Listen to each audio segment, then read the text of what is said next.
Good morning, everyone. It's Esther Herbert. I'm in for another video visit, and today's topic, I'll get right to it, is about agitation. Now, with bipolar, that's one of the symptoms, and it does fluctuate between kind of a high euphoria, agitation, irritability.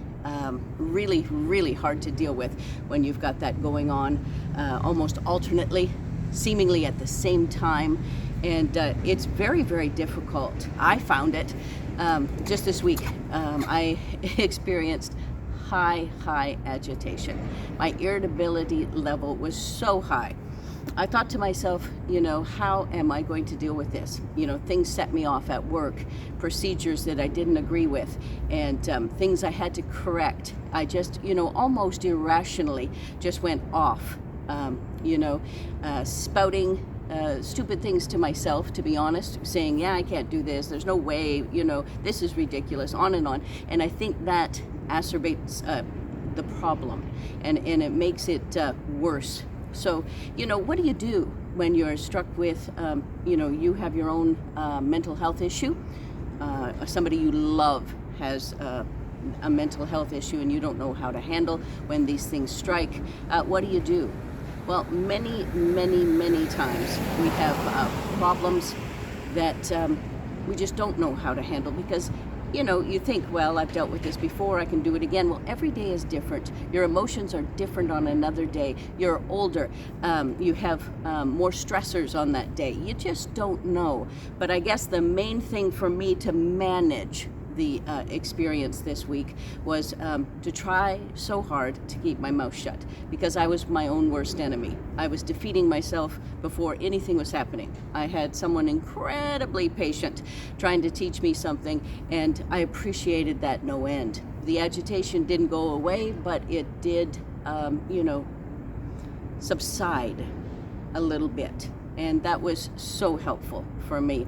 But the other thing is, I'm a big proponent of talking about things. So, in some cases, talking about things can make them worse.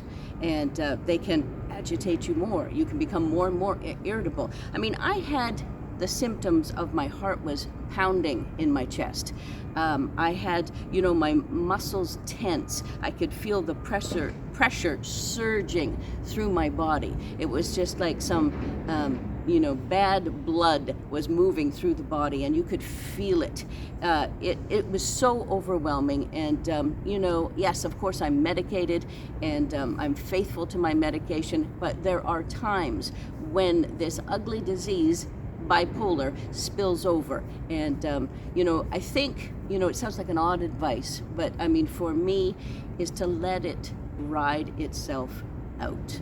Sometimes that's all you can do, and hold yourself together. They say, talk to people, and I did to an extent, but I noticed it wasn't making me feel better, so I kind of reclused away.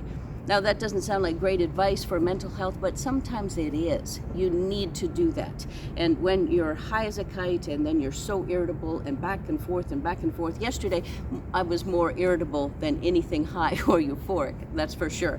But, when things persist, if there's days on end, you definitely want to consult your professional, your doctor, whoever you see, your counselor, your therapist. Maybe talk about medication if it persists and so forth, adjustments, those type of things. But for the short term irritability,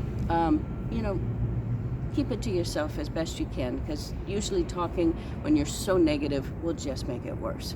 So thank you for listening on this one. I know it's not a great answer, but today I woke up feeling better. Now, if I get irritable today, I've got to have something in place to handle. And maybe today or next week or next month, I'll want to talk to my best friend all about it, so that I can, vent. Some days I may just want to go for a walk or go for a swim, do something, But for yesterday, I kept to myself, and it has passed, and I'm very thankful for that. So I'm hoping and praying that you have a good week. If you're battling something, always remember that you are not alone, ever. And that you can get through this one day at a time. And tough times make tough people. Remember that. God bless. Talk to you next time. Bye-bye.